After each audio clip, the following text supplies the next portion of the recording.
Everybody, সবাই কেমন আছেন? এই দেখেন চাতালে ধানগুলো ছিল, সেই ধানগুলো কি সুন্দর করে গুছায়ে রাখছে। এই ধানগুলো ধান থেকে শুকিয়ে সুন্দর করে সেই ধানগুলো চাল তৈরি করবে।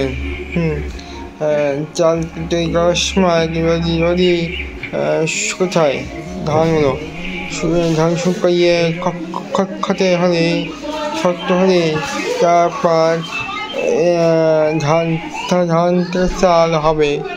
সেই সুন্দর করে গুছাচ্ছে দেখেন আপনার যদি ভিডিওটি পছন্দ হয় তাই ফলো, লাইক, কমেন্ট, শেয়ার করবেন। সবাইকে ধন্যবাদ।